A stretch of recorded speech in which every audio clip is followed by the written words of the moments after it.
اعوذ باللہ السمیع العلیم من الشیطان الرجیم بسم اللہ الرحمن الرحیم قل اعوذ برب الفلق من شر ما خلق ومن شر غاسق اذا وقب ومن شر النفاثات في العقد ومن شر حاسد اذا حسد بسم اللہ الرحمن الرحیم قل اعوذ برب الناس ملک الناس الہ الناس من شر الوسواس الخناس الذي يوسوس في صدور الناس من الجنة والناس۔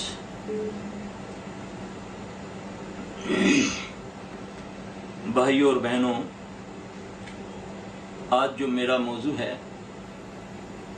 وہ جادو اور حسد نظر ہے۔ یہ جو دو صورتیں میں نے آپ کے سامنے پڑھی ہیں،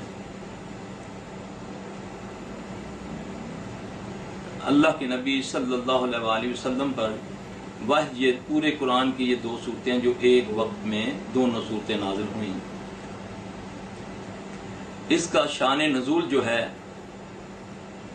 احادیث میں جو واقعہ بیان ہے کہ رسول اللہ صلی اللہ علیہ وسلم پر جب یہودی کی بیٹی نبیل نے بیٹیوں نے جادو کیا تو اللہ کے نبی صلی اللہ علیہ وسلم جب آپ پر اثرات ہونے شروع ہوئے تو آپ اپنے بستر پر لیٹے ہوئے ہیں،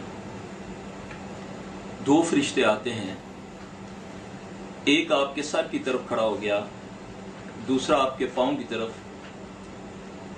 اور آپس میں بات کرتے ہیں اس بندے کو کیا ہوا؟ دوسرا کہتا ہے کہ اس پر جادو کیا گیا ہے۔ وہ کہتا کس نے کیا؟ کہنے لگے کہ اس کو نبیل بن عاصم کی بیٹیوں نے جادو کیا ہے۔ جیسے ہی آپ صلی اللہ علیہ وسلم نے یہ بات سنی تو اللہ کے نبی صلی اللہ علیہ وسلم ایک دم چونکے۔ آپ صلی اللہ علیہ وسلم نے اللہ سے دعا مانگی، اے اللہ جو کچھ بھی ہے مجھے دکھا۔ اللہ کے نبی صلی اللہ علیہ وسلم کو نیند آ گئی۔ آپ کو خواب میں دکھایا گیا کہ جیسے ایک علاقہ ہے، اس میں ایک کنواں ہے، اب مجھے صحیح اس کے نام وردن یا اس طرح کا نام ہے، میرے ذہن سے نکل گیا۔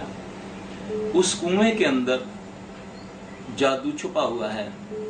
اللہ کے نبی صلی اللہ علیہ وسلم جب بیدار ہوئے، آپ نے دو صحابیوں کو بلوایا اور ان کو اس جگہ بھجوا کر آپ نے وہ جادو نکلوایا۔ وہ جادو کھجور کی کھال کے اندر بند کنگا کے اندر نبی علیہ السلام صلی اللہ علیہ وسلم کے داڑھی کے بال مبارک تھے، اس پر کیا گیا تھا۔ جب وہ جادو لایا گیا آپ صلی اللہ علیہ وسلم کے پاس تو جبرائیل آئے اور انہوں نے آپ سے عرض کی، اے محمد صلی اللہ علیہ وسلم کیا آپ بیمار ہیں؟ آپ نے فرمایا ہاں میں بیمار ہوں۔ تو انہوں نے آپ صلی اللہ علیہ وسلم پر ایک دم پڑا، بسم اللہ ارقیک من کل شیء یؤذیک ومن شر کل نفس او عین حاسد اللہ یشفیک بسم اللہ ارقیک۔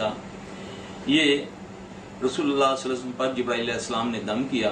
پھر اس کے بعد یہ دو صورتیں، ان دونوں صورتوں کی جو آیات مبارکہ ہیں ان کی تعداد 11 ہے۔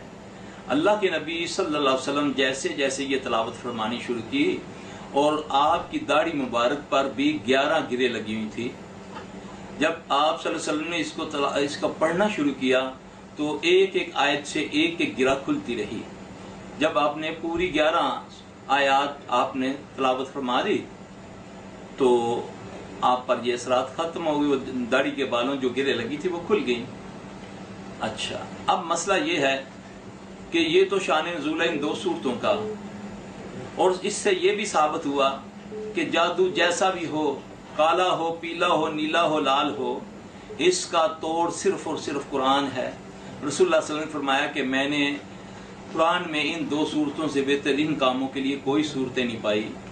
اب جو یہ کہا جاتا ہے کہ کالے جادو کا توڑ کالے جادو سے ہی ہوتا ہے، وہ بالکل جھوٹ ہے۔ حق صرف قرآن ہے اور قرآن سے بڑھ کر کوئی قوت طاقت نہیں ہے۔ اب یہ سارا جو میں نے آپ کے سامنے بیان کیا یہ ایک ہمارے لیے حجت ہے، قیامت تک جو بندہ اللہ پر یقین کر کے ان آیات مبارکہ کو جب پڑھے گا تو اللہ کے فضل سے جو بھی معاملہ ہے اس کا اللہ تبارک و تعالیٰ اس کو بہتر کریں گے۔ اب مسئلہ ویڈیو کے نیچے سبسکرائب کے بٹن پہ کلک کریں، بیل کے آئیکن پہ کلک کیجئے تاکہ ہر نئی ویڈیو